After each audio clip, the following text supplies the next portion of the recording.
Now, this is a horse that I would describe as a horse of another color, as he doesn't really fit in line with any of the other horses in this Derby Profile series, and honestly, almost doesn't really fit into this Kentucky Derby at all. Another day, another Derby Profile. Today's episode is going to be on Tiz the Bomb. Let's go. First up, we gotta talk about stats. And Tiz the Bomb on paper is probably the best looking horse in this Kentucky Derby. He has 8 career starts, 5 firsts, 1 second, and total earnings of $1,044,401. That is more earnings than any other Kentucky Derby horse in this field, as well as more wins and just more starts than any other Derby horse. He's just a more experienced, more winning, and more rich horse than any other Derby horse you're going to see on this list. And if he had done all his racing and all his money making on the dirt, then he would have been a cinch as the Kentucky Derby favorite. However, if you look at the major races, the races he wins have nothing to do with dirt. He's won the Kentucky Downs Juvenile Stakes, the Bourbon Stakes, which both are turf races, and then, as a 3-year-old, he won the John Battaglia Memorial and the Jeffy Ruby Steaks, which are both synthetic races.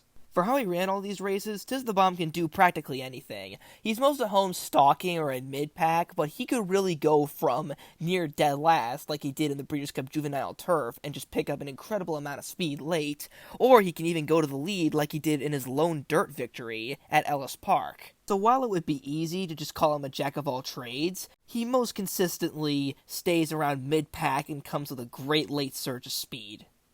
And speaking of speed, his highest speed figure is a 109, which, if you've been keeping track of this series, is higher than any other Kentucky Derby horse, even more than Zandon or Messier. However, that was in the Breeders' Cup Juvenile Turf, not a dirt race. On the synthetic, his highest speed figure is a 105, which he got in the Jeffy Ruby Steaks, and his highest speed figure on the dirt was an 80, which, no way to sugarcoat it, is awful and the lowest we've seen. So he ironically both has the title of the highest speed figure going into this Kentucky Derby and the lowest. But with how widespread his compliments and concerns are, it's about time we just lay it all out in the strengths and weaknesses of Tiz the Bomb.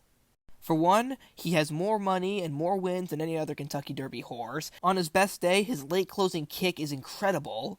And he technically does have wins on dirt, turf, and synthetic, akin to Daddy Knows Best from the 2012 Kentucky Derby. But all of these come to a sudden and screeching halt when you go to the weaknesses, and the most blunt one of all is the simple fact that he is a turf horse. All of his best races have been run on turf, and when you put him on the dirt, his best performance in Stakes Company was a 7th place finish. His only win on dirt was a race that was originally scheduled for the turf and was taken off, meaning that he did not beat actual dirt horses. He was just the best of horses undesigned for the dirt. Despite all of this incredible talent, Tiz the Bomb is simply a horse being forced to run in the Kentucky Derby simply because he can, and not because it's the best place to put him. There are a million other races that honestly fit Tiz the Bomb way better. He could try the American Turf, which is run on the same day as the Kentucky Derby, or I've heard that they do have plans to run him in Europe, so you could run him in the 2000 Guineas, either the Irish or the English one. Or you could run him in the St. James Palace Stakes at Ascot, which is something you could still do after running him in the Kentucky Derby, and honestly, I just really want to see him in Europe, or at least try the Turf Triple later in the summer, because this horse has a lot of potential, it's just not going to be used here. And with all of that covered, if this was a turf race, then I would have given him like an A+ or something, but because this is a dirt race, I'll give him a C-. He's not D just yet. He did technically win a race on the dirt.